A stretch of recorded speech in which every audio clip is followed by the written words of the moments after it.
You were always a placeholder, Celine. A warm body to keep the seat filled until something better came along. Kelric said it without looking at her, his voice as smooth and indifferent as the moonlight spilling across the great hall of Valoria, and the words hit her spine before her mind could catch up. Selene felt the mate bond snap. Not fray. Not loosen. Snap like a tendon torn from bone, a white-hot rupture that started behind her ribs and radiated down every limb until her fingertips went numb and her knees threatened to fold beneath her. She did not fall. She stood at the top of the stone stairs in the shadow of the great arched doorway, one hand pressed flat against the cold granite pillar, and she watched her mate, her king, her husband, before the moon and the pack, press his mouth to the throat of the woman she had once called sister. Marigold. Her best friend since they were pups tumbling through the pine barrens beyond the northern wall. Marigold, who had braided her hair the morning of her mating ceremony.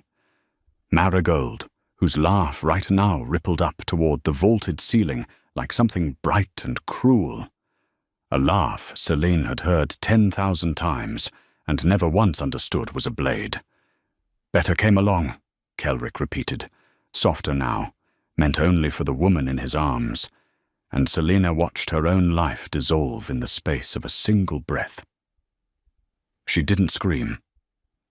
That was the first choice she made, and it would prove to be the one that saved her. Screaming would have summoned the guards, the council, the whole gawking court, and they would have seen the Luna of Valoria break in the doorway of her own home. They would have written it into the pack's memory as the night the weak one wept. Instead, Selene breathed.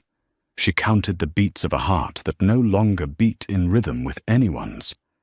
She let the numbness in her fingers travel up until it reached the place where the bond had been, and she let that place go cold.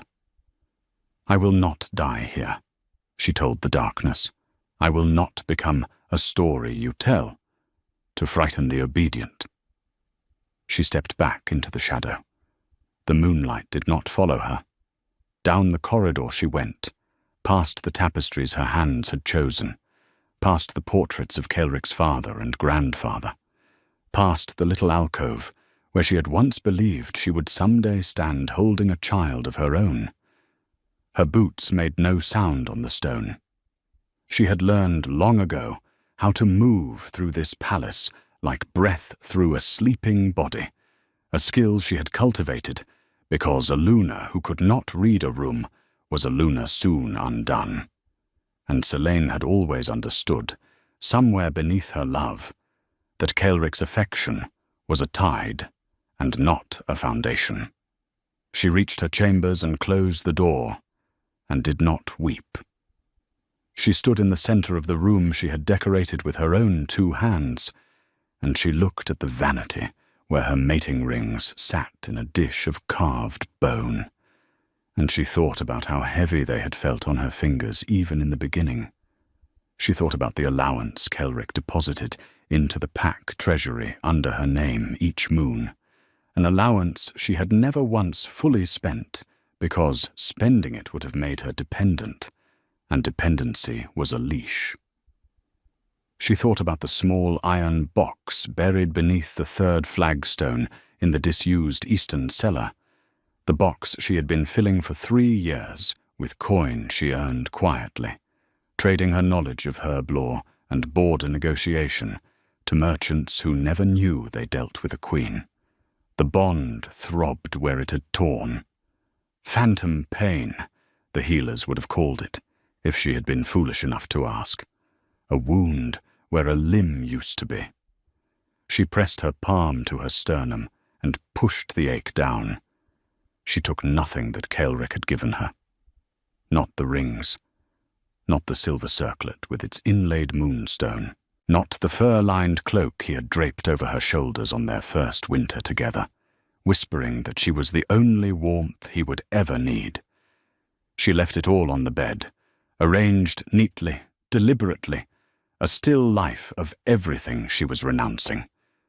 She took only what was hers by her own making, a satchel of dried herbs, a ledger written in a cipher only she could read, a change of travelling clothes in undyed wool, and a hunting knife her own father had forged before the sickness took him. There was a knock. Soft, 3 taps and a pause and one more. The old signal from the kitchens. Bramwell, the steward who had served 3 lunas before her, and who had watched her the way an old wolf watches the horizon, seeing weather before it arrived. She opened the door and he slipped inside, his lined face grim, his hands trembling with something that was not fear, but fury held on a tight leash. "You heard," she said. "The whole lower hall heard, my Luna." He did not trouble to lower his voice. Bramwell's jaw worked. "There are those below who will not stand for it. Say the word and I will—" No. The word came out steady. No blood. No division. If the pack tears itself apart over me, then he wins twice.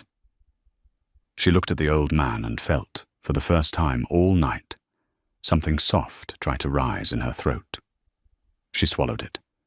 "You've prepared the eastern gate?" He nodded. "The night patrol answers to my cousin.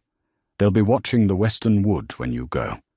There's a mount saddled at the miller's croft, and the miller's wife will not remember your face by morning."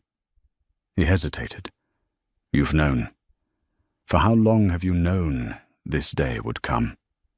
"I've known since the first time he called me lucky," Selene said. "Lucky to have been chosen, as though I were a coin he'd found in the road." She lifted the satchel to her shoulder. "A woman only says she's grateful for a gift when she's afraid it will be taken back." Bramwell's eyes shone. "Where will you go?" She thought of the iron box, of the coin, of the network of merchants and midwives and border runners she had built one quiet favor at a time. She thought of the eastern reaches beyond Veloria's authority, the free territories where a wolf was measured by what she could do and not by whose bed she filled.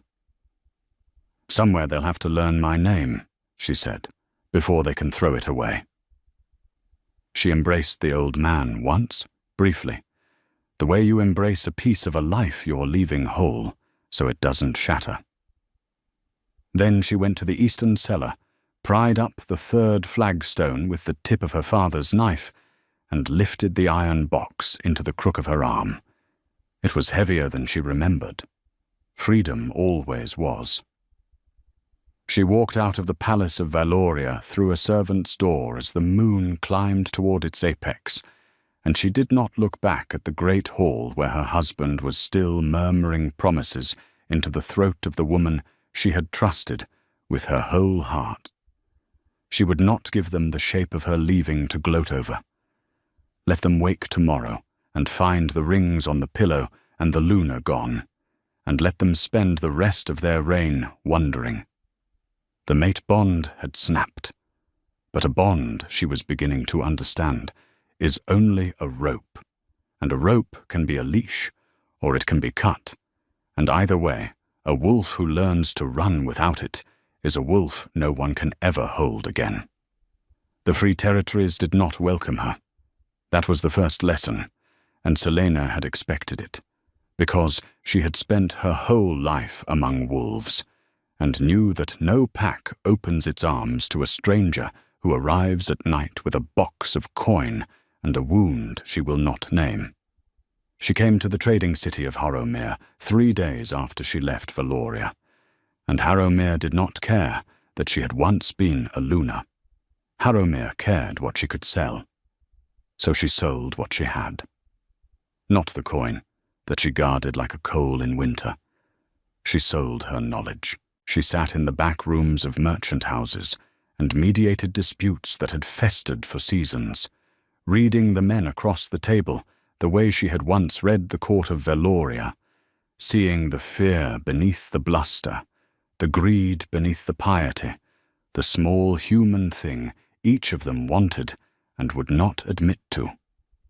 She untangled a shipping contract that had 2 families on the edge of a blood feud, and she took her fee in silver and shares. She brokered a marriage between rival timber clans that ended a decade of sabotage, and she took her fee in a percentage of the lumber that flowed downriver ever after. Within a moon, she had a room above a cartographer's shop. Within 2, she had a name that meant something in the counting houses. The Grey Advisor, they called her, for the undyed wool she still wore and the calm grey of her eyes that never once betrayed what she was thinking. Within 3, she had partners and enemies, and the first true friend she had made since the night the bond broke. His name was Torvald Ash, and he was not a wolf at all, but a bare-blooded shifter from the mountain clans, broad as a doorway and slow to speak, who ran the largest freight consortium in the eastern reaches, and who had come to Selena to settle a dispute and stayed to become her strongest ally. He respected her, and it took her a long time to understand that the strange lightness she felt in his presence was simply what it was to be respected without being owned. He never once asked what she had been before Harrowmere. He asked only what she could do, and when she showed him, he built with her. "You negotiate like someone who's already lost everything," he told her one evening, over a shared meal of riverfish and black bread in the office they now shared. "There's no fear in you. Men can't threaten you because you've already survived the worst thing you can imagine." She almost told him then. She almost said the name Kelric, almost let the whole wound spill open. But she had learned the value of a sealed vault, and she only said, "Fear is a currency. I stopped spending it." The intelligence came slowly at first, then all at once, the way weather does. Merchants who travelled the western routes brought news of Valoria, and the news was not good. The pack's borders were fraying. Kelric, they said, had grown erratic, quick to anger, slow to judgment, spending the treasury on feasts and vanities. His new Luna, the woman Marigold, wore silk and jewels, and knew nothing of governance, and the council chafed under her ignorance, while the common wolves went hungry through a hard winter, that Selene, had she still been there, would have prepared for a full season in advance. Selena listened to it all with a face like still water. She did not smile. She did not send a raven to gloat. She simply filed each report away in the cipher ledger she still kept, and she began, very quietly, to buy.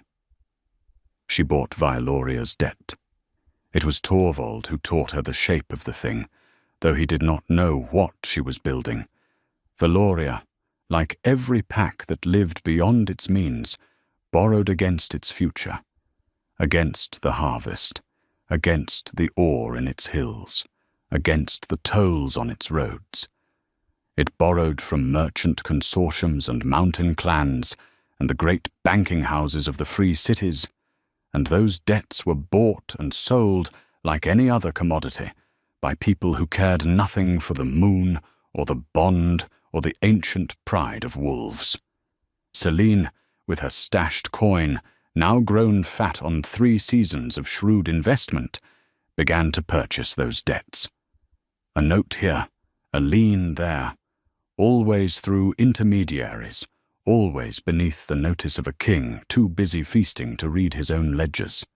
"You're spreading yourself thin on some backwater pack," Torvald observed one night, frowning at the accounts. "Valoria's a bad bet. That king of theirs is running it into the ground."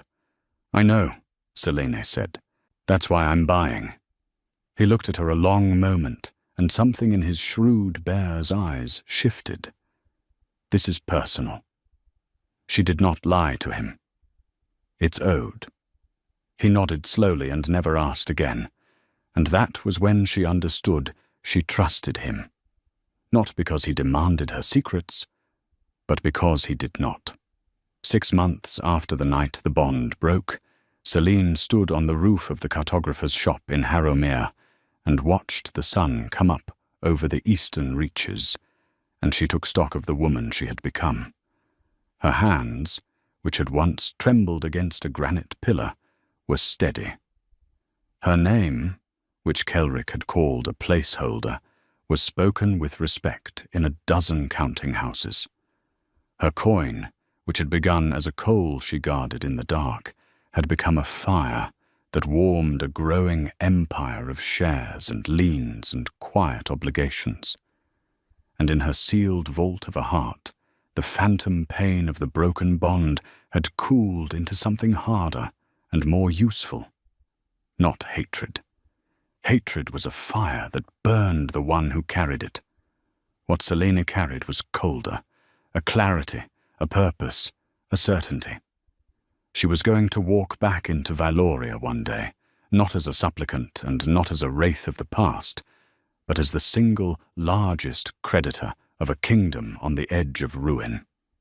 And she was going to make her husband, and the woman he chose over her, understand exactly what they had thrown away. But not yet.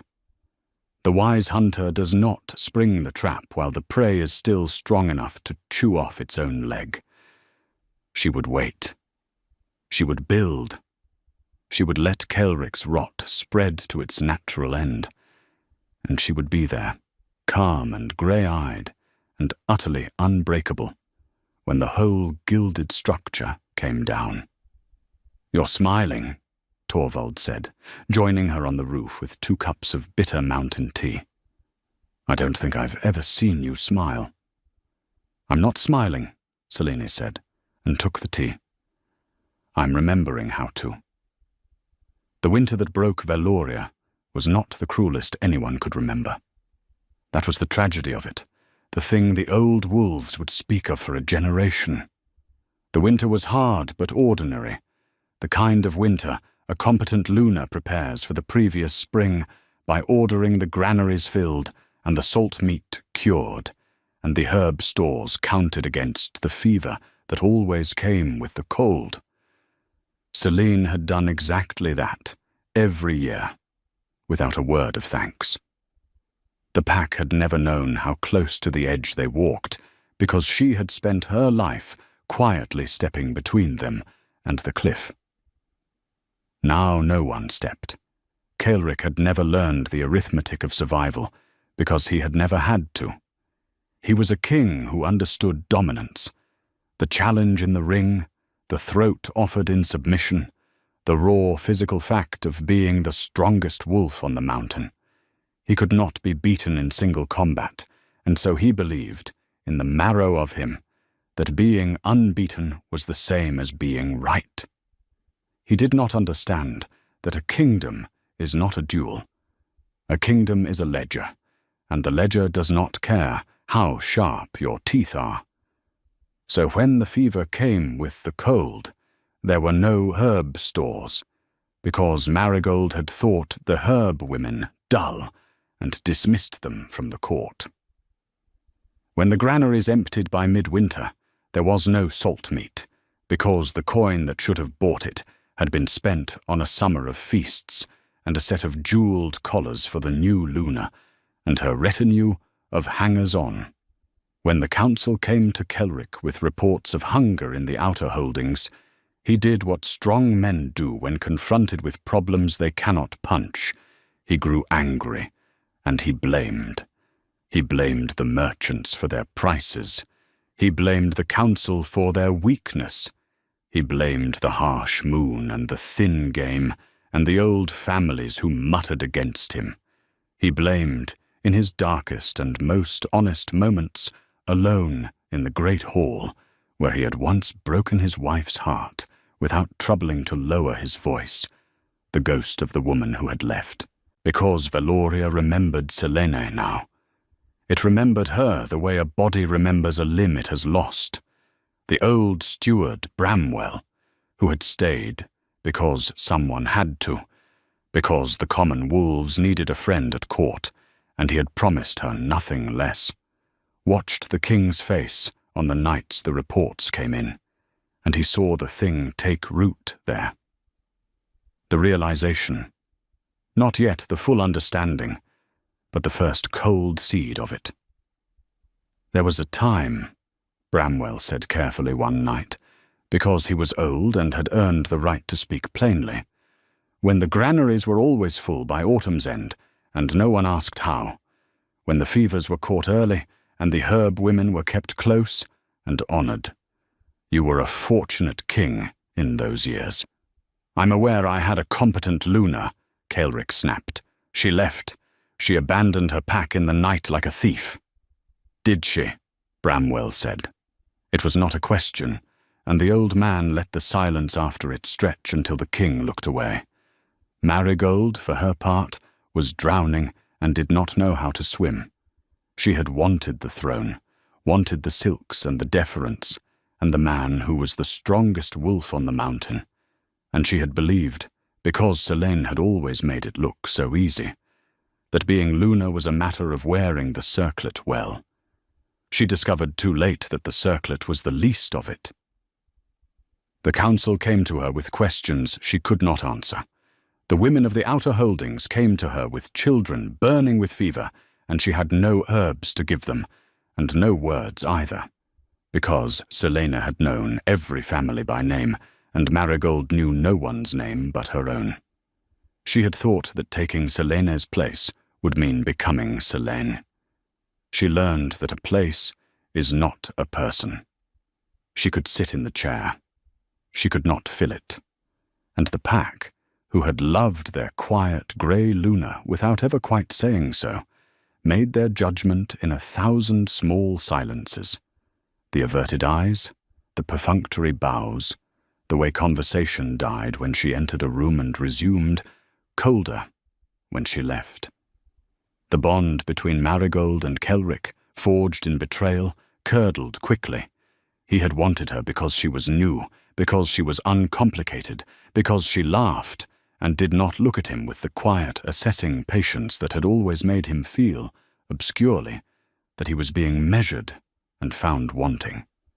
But a kingdom in crisis is nothing but complication, and Marigold's laughter dried up when the coin did, and soon Kaelric found himself yoked to a woman who could not help him and would not comfort him and blamed him, in her turn, for a throne that had turned to ashes in her hands. They fought. The whole palace heard it now, the way the whole palace had once heard him call his wife a placeholder.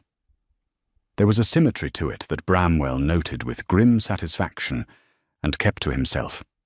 Meanwhile, in Harrowmere, the notes and liens and debts flowed quietly into the vault of a merchant company called Grey Meridian, whose principal owner never gave her name and whose dealings were handled through a broad, slow-spoken, bare-blooded shifter named Torvald Ashe. By late winter, Grey Meridian held the majority of Veloria's sovereign debt, though not a soul in the Mountain Kingdom knew it. The notes had been gathered patiently, one at a time, through so many intermediaries that no single banker in the Free Cities could have traced the whole web back to its center.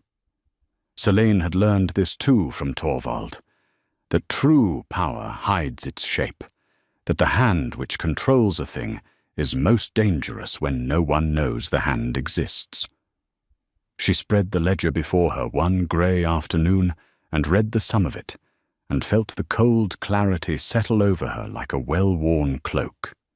She owned the tolls on Valoria's roads for the next 12 years. She owned the lien on the ore in the northern hills. She owned the debt against 3 harvests not yet grown. If she called even a fraction of it due, the kingdom would default, and a kingdom that defaults to a private creditor forfeits the collateral, and the collateral was everything Kaelric believed was his by right of teeth and blood. "You could take it all tomorrow," Torvald said. He had guessed the shape of things by now, though he still did not know the name that lived behind her silence. "Call the notes, seize the collateral, and let their strong king learn what strength is worth against a signed page." "I could," Selene agreed, "and he would call it theft. He would stand in his great hall and roar about honor and the moon and the ancient rights of wolves, and the pack, hungry as they are, betrayed as they are, might just rally to him one last time, because a wolf will defend its own against an outsider, even when its own has failed it. She closed the ledger. No, I won't take it. I'll make him give it to me. On his knees, with his own mouth, in front of the council he's failed, and the pack he's starved. I want them to see him hand it over freely, because that's the only way they'll believe he never deserved it. Torvald studied her, the way he studied a difficult freight manifest, looking for the load-bearing line. And how do you make a proud king kneel of his own will? You wait until kneeling is the only thing left that isn't dying, she said, and then you offer him a way to survive it.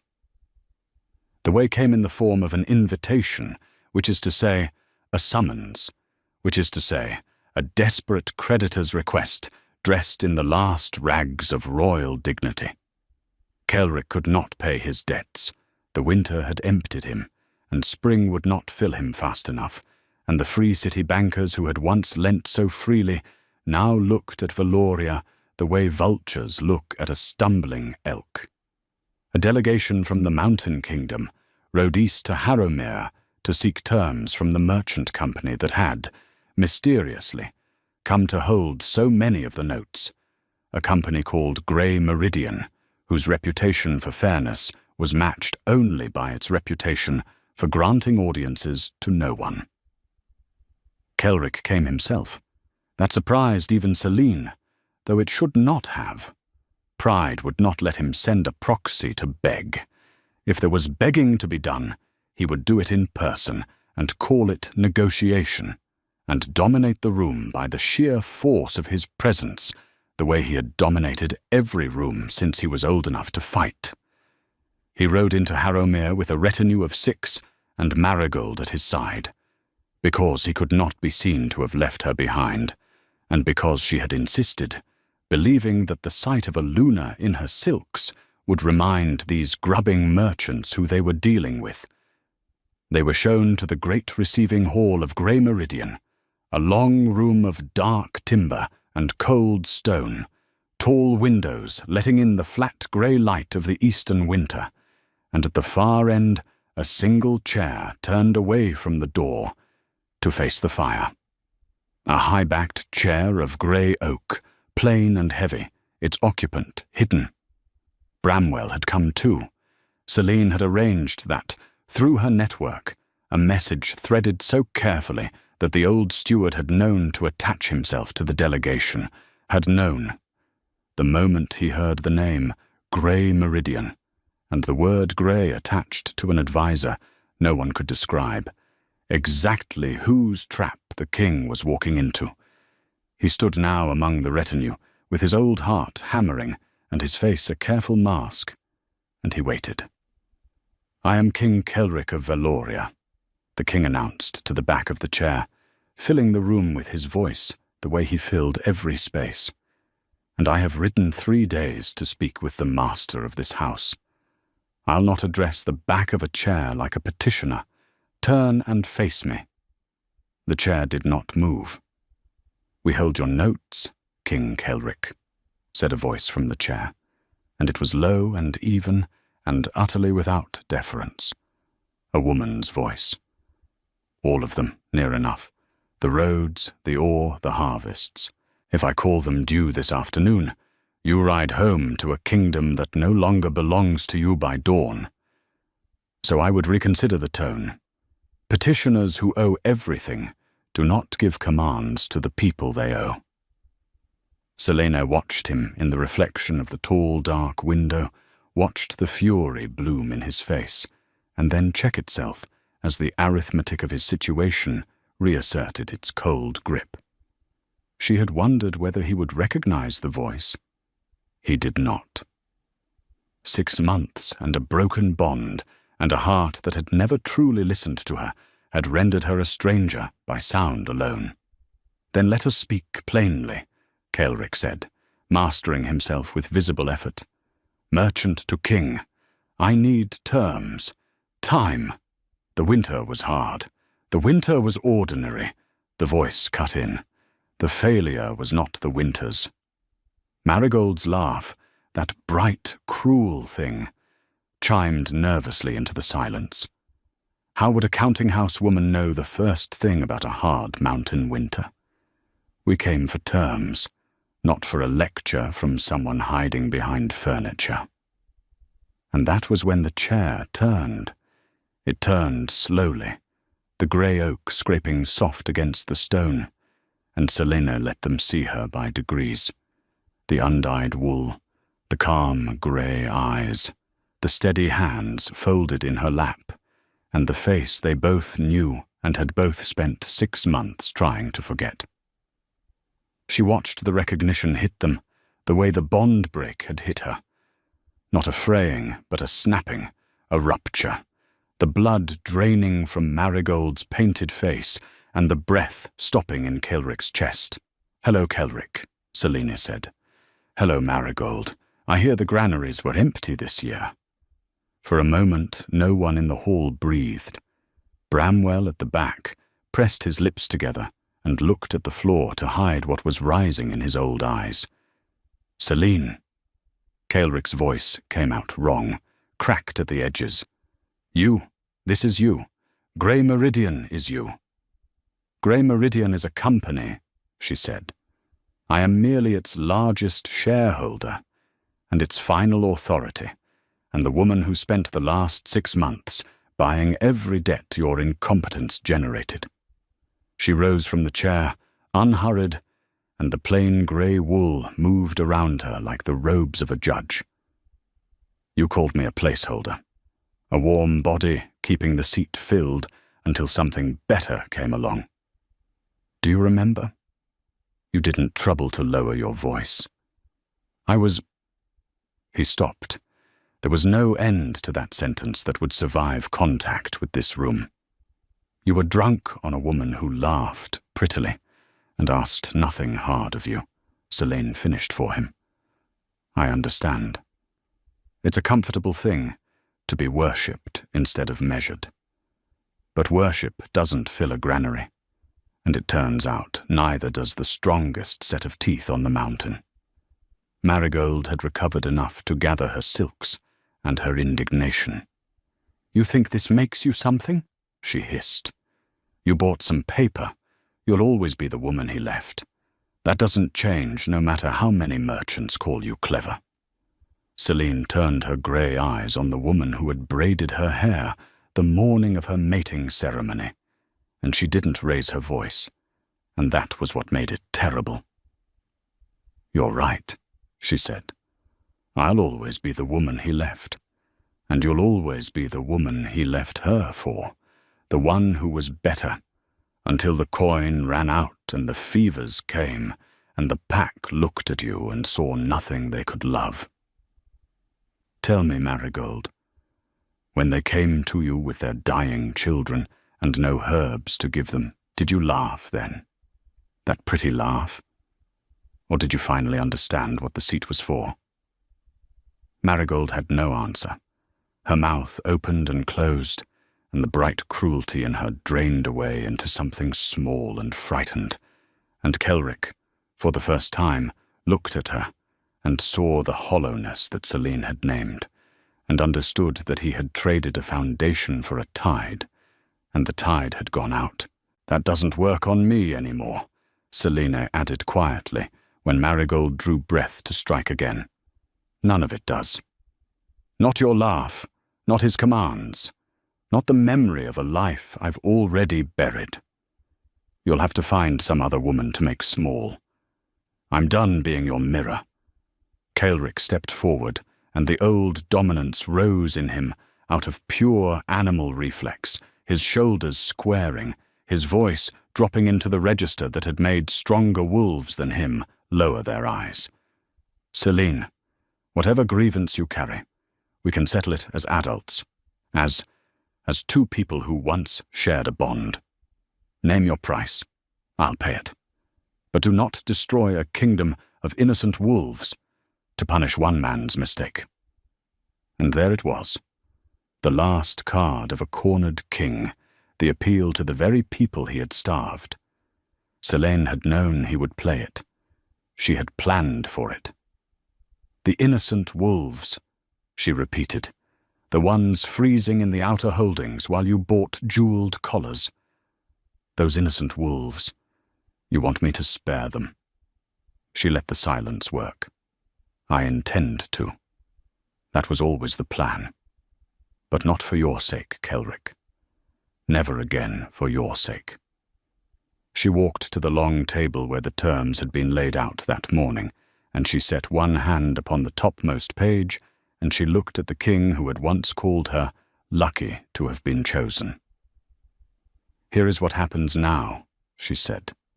You will sit, Selene said, and you will listen, and when I am finished, you will understand that I am not offering you a negotiation.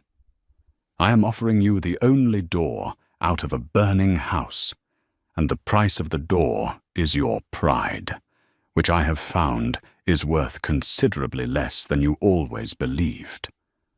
Kelric did not sit. Not yet. Pride is a thing that dies in stages, and the first stage is the refusal to admit it is dying. He stood at the head of the long, dark table with his hands curled into fists at his sides, and Selene watched the war behind his eyes.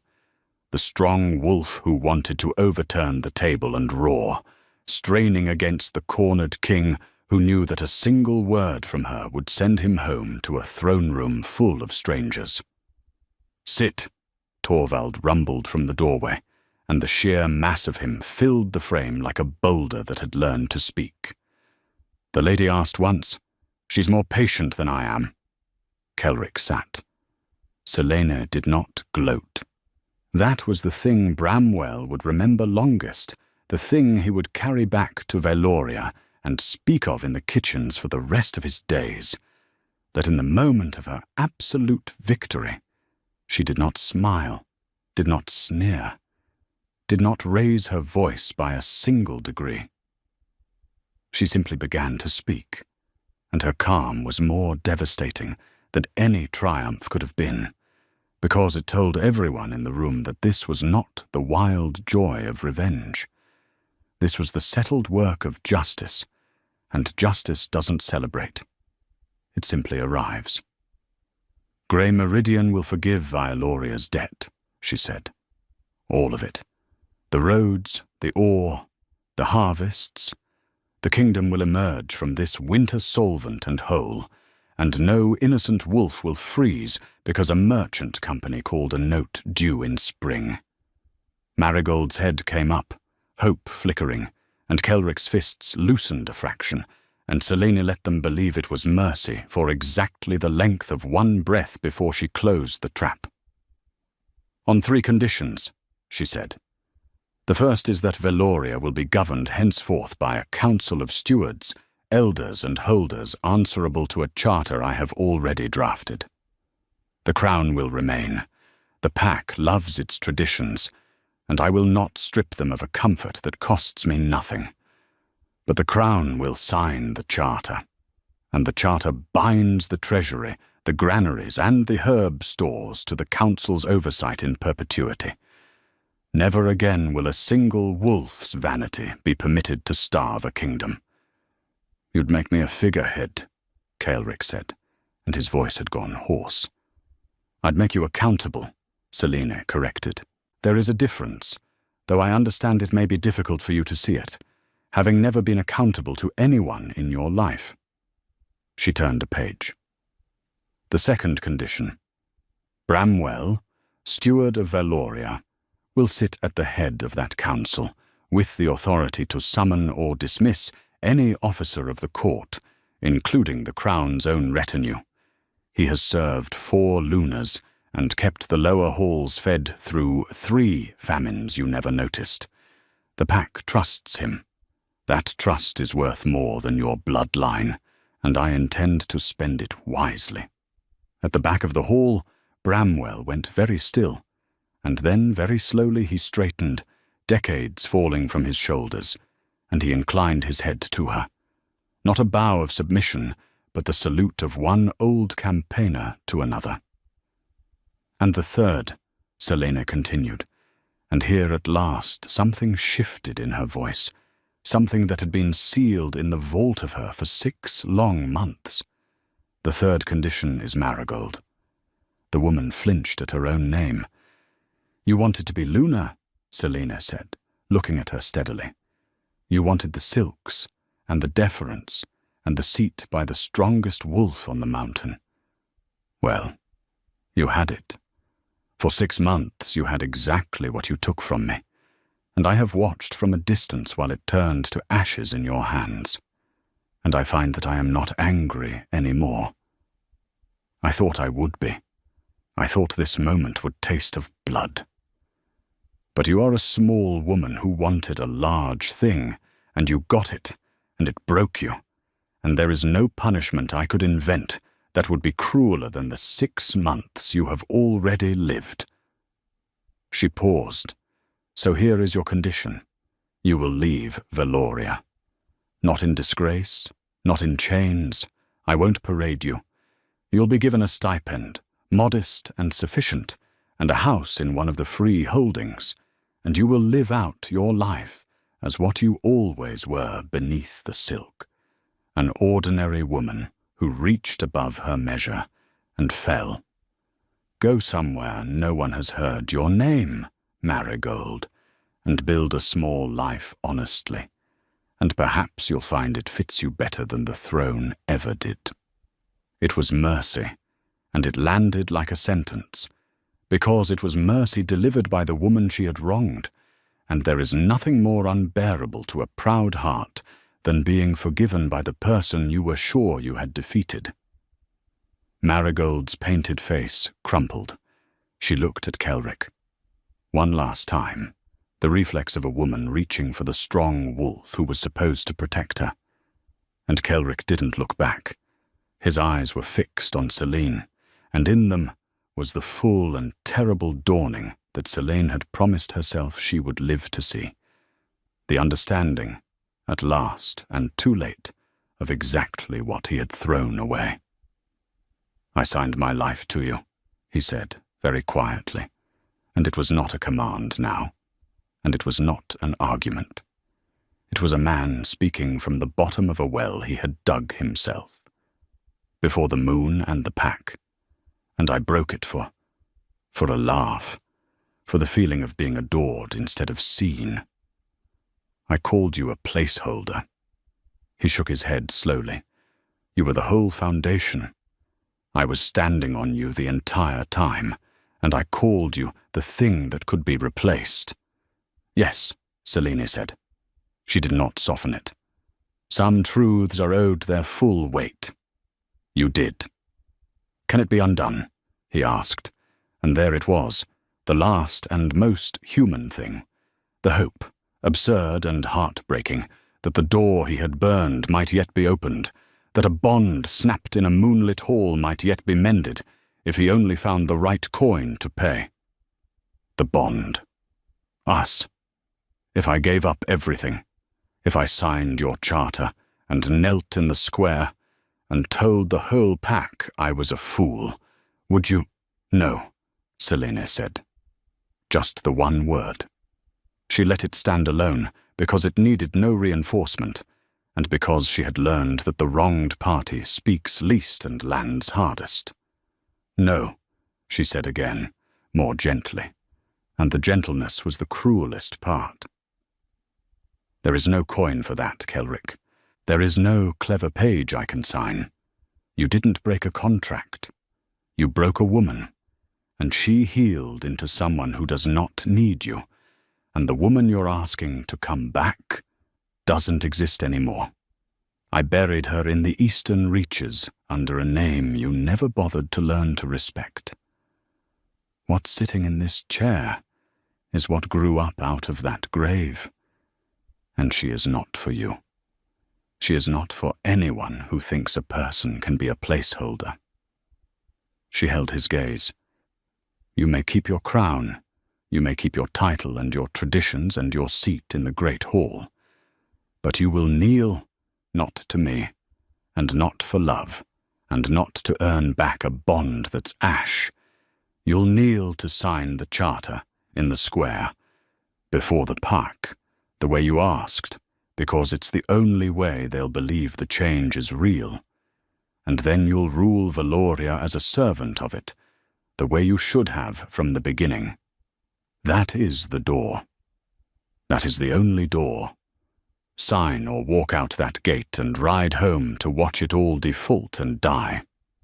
The fire cracked and settled in the grate.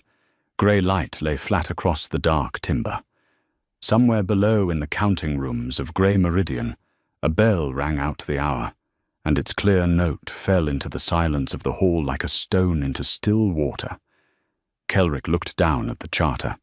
He was a strong wolf, the strongest on the mountain, and no one had ever forced him to do anything in his life that his own strength could prevent. But strength, he had finally learned, was the wrong tool for the shape of this problem, and there was nothing in his great frame, or his sharp teeth, or his roaring voice that could change a single word on the page in front of him. He picked up the pen. His hand shook, the first time Selene had ever seen him tremble at anything. And he signed. The scratch of the nib was the loudest sound in the world. When it was done, he set the pen down with exaggerated care, as a drunk man sets down a glass, and he stood, and before Selene could say another word, before the terms called for it, before anyone in the hall expected it, Kelric of Valoria, king of the mountain, went down on one knee on the cold stone floor of a merchant house and bowed his head to the woman he had called a placeholder. "I'm sorry," he said. It was not a negotiation. It was not a strategy. It was, perhaps for the first time in his adult life, simply the truth. For what it's worth, which I know is nothing. I'm sorry, Selene. You deserved a king who could see you. I wasn't him. Selene looked down at the bowed head of the man whose bond had once been the whole architecture of her life, and she waited for the triumph to come, the hot rush of vindication she had imagined 1,000 times in the dark of her room above the cartographer's shop. It did not come. What came instead was quieter and stranger, and, she understood, far more valuable. A kind of release, the final loosening of a rope that had bound her long after it snapped. She had thought she needed him on his knees. She discovered, watching him there, that she had needed only to stop needing him at all, and that this kneeling king, this signed page, this room full of witnesses, was simply the ceremony by which she let herself finally believe it.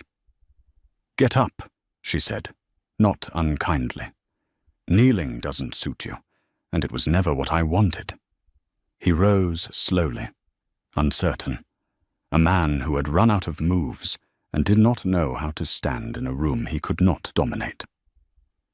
Marigold had drifted toward the door, forgotten by everyone, including herself, a decorative thing whose external power had finally, fully, exited the room, and no one marked her going but Bramwell, who watched her disappear down the stair with an expression of something too tired to be satisfaction. "There will be papers," Selene said, businesslike now, the grey advisor once more. "Bramwell has the authority to execute the charter on the Pack's behalf. Torvald will handle the debt forgiveness through the company. You'll ride home a king still, Kelric, but a smaller one. And if you're wise, and I've never known you to be, but people surprise me sometimes, you'll find that a smaller crown sits easier than a large one you were never fit to carry." She gathered the signed charter, rolled it, and handed it to Bramwell, whose hands closed around it like a man receiving something holy. "Go home. Feed your people. Learn their names. It's not too late for that part, even if it's too late for everything else." Kelric hesitated at the threshold. "The company. Grey Meridian. You built it in 6 months. From nothing. From coin I earned and hid while you were busy not seeing me, Selene said. You gave me an allowance for 3 years, and I never spent a copper of it, because I always knew, somewhere beneath the loving, that a woman who lets herself be kept is a woman who can be discarded. You taught me that, in a way. You should be proud. I was your best student. He left without another word, because there were no words left that would not shame him further, and Bramwell lingered a moment in the emptying hall. You could have burned it all down, the old steward said. You had every right. I'd have handed you the torch myself. I know, Selene said, but the Pack didn't wrong me. He did. And burning a kingdom to punish one man is exactly the kind of arithmetic he'd have done, mistaking his own wound for the center of the world. She almost smiled. Besides, I find I'd rather own the thing that discarded me than destroy it. It's a better revenge. Every good harvest Valoria brings in from now on, every fed child and full granary, will be because a woman he called worthless built the system that keeps them alive. Let that be my monument. It'll outlast his crown. Bramwell bowed to her then, fully, the deep bow of a servant to his sovereign, and she let him, because it was not for her vanity, but for his heart. And some kindnesses are owed to the people who never abandoned you. 6 months became a year, and a year became 3. And the eastern reaches learned to speak the name of Grey Meridian the way other lands spoke the names of ancient banking houses, with respect edged in a little fear. Selene expanded the company from freight and debt into shipping, into ore, into the great, slow business of building the infrastructure that let free peoples trade without kneeling to any king. Torvald remained at her side, and somewhere in the long grey afternoons of ledgers and negotiations, the respect between them had deepened into something neither of them named too quickly, because they had both learned the cost of naming a thing before it had proven itself. He never asked her to be smaller. She never asked him to be anything but what he was. It was, she thought, what a bond was supposed to be all along. Not a rope that held you, but 2 wolves choosing, each dawn, to run in the same direction. Valoria did not collapse. That was the part that surprised the merchants who had bet against it. Under Bramwell's counsel, the granaries filled again, the herb women returned to honor, and the outer holdings which had frozen and starved, warmed and fed. Kelric ruled on, a diminished king, and the reports that reached Selene through her network suggested that diminishment had, improbably, made a better man of him, that he had begun to learn the names, to walk the outer holdings, to sit in council and listen more than he roared. Whether it was true repentance or merely the survival instinct of a wolf with nowhere left to run, Selene didn't much care. The result was the same, a fed kingdom, run by people who answered to it, her monument, standing. She never went back. There was no need. The woman who had fled through a servant's door in the dark had wanted, once, to walk back into that great hall in triumph, and she had done a version of that in the receiving room of Grey Meridian, and she had discovered that triumph was smaller and quieter than she'd dreamed, and that was fine. The dream had gotten her out. It had done its work. She did not need to keep chewing on a bone she'd already cracked for its marrow. On a grey evening, 3 years after the night the bond broke, Selene stood again on the roof of a building, a taller one now, the great grey tower of Grey Meridian's headquarters, overlooking the sprawl of Harrowmere and the eastern roads that ran gold with the traffic of her making, and Torvald came up beside her with 2 cups of bitter mountain tea, the way he always had. "There's a wolf in the lobby asking for the Grey advisor," he said. "Old fellow, Says his name is Bramwell. Says he's retiring and wanted to see you once more before he did." Selena's throat tightened, and she let it. She had learned in these years that the sealed vault of her heart could be opened for the right people, and that opening it didn't make her weak, it made her whole. "Bring him up," she said, "and bring a third cup. He takes his tea sweet, always sneaking honey when the last Luna wasn't looking." Torvald smiled, that slow, rare smile she had come to treasure, and went to fetch the old man. And Selena turned back to the roofs and the roads and the last grey light of the day. She thought about the woman she had been, standing frozen against a granite pillar, while the man she loved called her a warm body keeping a seat filled. She thought about the numbness in her fingers and the snap of the bond and the single vow she had made to the darkness, that she would not die there, that she would not become a story told to frighten the obedient. She had kept it. She had become, instead, the story told to remind the underestimated what they were capable of. She had built a life not on a bond that could be broken by a prettier laugh, but on her own 2 hands and her own clear mind and the quiet coal of worth she had guarded through the coldest winter of her life until it grew into a fire that warmed 100,000 strangers.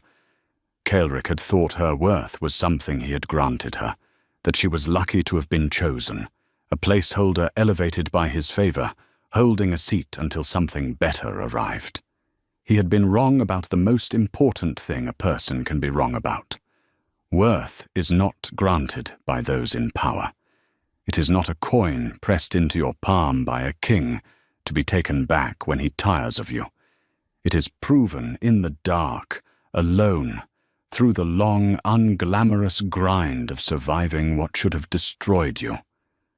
And once it is proven, it can never again be given or revoked by anyone but you. That is the terrible and beautiful truth the discarded learn that the powerful never have to. That a bond someone else can break was never the thing holding you up. You were always holding yourself. You simply hadn't been forced to find out until they let go. The door to the roof opened behind her, and there was Bramwell, older and stooped, but with his eyes still bright, and the sight of him, this one loyal witness who had seen her clearly when the whole court had looked past her, undid something in her chest that no ledger ever could. She crossed the roof and embraced him, and this time she did not hold back the softness, because she had earned the right to feel it, and there was no one left she needed to be hard in front of. "Look at you," Bramwell said, holding her at arm's length, his old voice thick. "Look what you built out of nothing but a box of coin and a broken heart." "It wasn't nothing," Selene said. "It was everything I had left. That turns out to be a great deal, when you finally stop giving it away to people who don't deserve it." They drank their tea as the light failed, the 3 of them, and Harrowmere lit its 1,000 lamps below, and somewhere far to the west, a mountain kingdom she had saved without loving fed its people under a chastened king. And Selene, who had once been a placeholder, who had once been discarded in a moonlit hall by the strongest wolf on the mountain, stood in the tower she had built and understood that she had won. Not loudly, not with blood, but in the only way that lasts. She had won by becoming a woman who could never be discarded again, because she no longer belonged to anyone but herself. If this story stirred something in you, if you felt that snap of the bond in your own chest, or that slow, cold clarity of a person deciding they will never again beg to be seen, then I want you to sit with that feeling for just a moment before you let it go, because it belongs to you and not to me. That ache you felt watching Selene stand frozen against the granite pillar. That quiet fire you felt as she pried up the third flagstone and lifted her freedom into the crook of her arm. That is not fiction. That is recognition. Somewhere in you is a version of the moment she lived. A room where someone you trusted made you small. A night you chose silence over screaming. A door you walked through with nothing but the coal of your own worth, guarded in the dark. And if you have not yet walked through that door, perhaps this is the reminder you needed, that the door exists, and that the woman who walks through it doesn't stay diminished forever. So if Selene's story moved you, do the small thing that tells this channel to keep telling stories like hers. Tap that like button. It costs you nothing, and it tells me that the tale of a discarded woman who built an empire out of a broken bond found the people it was meant to find. Share this video with someone in your life who needs it. You know who they are. The friend who keeps shrinking themselves to fit inside someone else's tide. The sister who calls herself lucky to be chosen when she should be the one doing the choosing. The person staring at their own moonlit hall right now, wondering whether they have the strength to leave with dignity and rebuild in silence. Send it to them, not as a lecture, but as a hand on the shoulder that says, I see you, and you are the foundation, not the placeholder. And if you want more stories like this one, more slow burn justice, more quiet triumph served cold, more underestimated people rising to reclaim what was always theirs, then subscribe and stay with me. Because this is a community that celebrates the ones who refused to break, and I have a great many more of their stories to tell. But before you go, I want to leave you standing on that grey rooftop with Selene a moment longer, because there is one more thing worth carrying away from her, and it is not the empire, and it is not the kneeling king, and it is not even the sweetness of Bramwell sneaking honey into his tea while the years fell from his shoulders.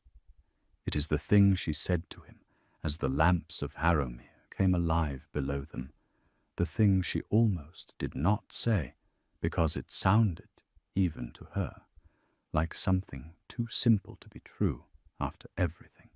I used to think the cruelest part was that he stopped loving me, she told the old steward, cupping the warmth of the tea in both her steady hands. I would lie awake in that room above the cartographer's shop and turn it over and over. What I could have done, what I could have been, what prettier laugh I might have learned to keep him, as if his love were a wall I had failed to hold up, as if the whole structure of my life was something I had let collapse. She watched the last light go copper, and then grey, and then gone. It took me the better part of a year to understand that I had it exactly backward. His love was never the wall. It was a curtain hung over a window, and I had spent so long admiring the pattern on it that I never once looked at the view behind it. When he tore it down, I thought he had exposed me to the cold, but he had only shown me the sky. Bramwell said nothing, because he was old enough to know when a woman is speaking to herself through you, and Torvald stood a little apart with his broad shoulders against the parapet, letting her have the words, because that too was a kind of love, the kind that does not need to fill every silence with itself. They will tell you, Selene went on, quieter now, that the strongest thing you can do is fight to keep what someone is taking from you, to hold the bond, to mend the break, to win them back. And there is a time for fighting. I won't pretend there isn't. But the strongest thing I ever did was let him keep his prize and walk away from the table. Because the moment I stopped trying to be chosen, I became something that could not be unchosen. The moment I stopped begging to be seen, I became impossible not to see. She turned from the darkening city and looked at the two people on that rooftop who had earned the whole open vault of her heart. That is the secret the powerful never learn, because they never have to. They think worth flows down from them like water from a height, that they grant it and revoke it and dole it out in allowances. And so they are always undone by the ones they discarded, because the discarded are the only people alive who have been forced to find out where worth actually comes from. She set down the empty cup. Below them, the roads ran gold into the dark, carrying the freight of a life she had built from a box of coin and a snapped tendon of a bond. And to the west, a kingdom she had spared, slept warm under a smaller king, and none of it. Not one lamp, not one full granary, not one fed child in the outer holdings had been granted to her by anyone. She had proven it. She had built it. She had reclaimed it, every last stone, on her own terms and in her own name, and no man with the strongest teeth on any mountain could ever again press a coin into her palm and call it her worth. "Come inside," she said to them both, and there was warmth in it now, the rare earned warmth that lands hardest because it is scarce. "The tea's gone cold and Bramwell's shivering, and I have a thing or two left to build before I'm done."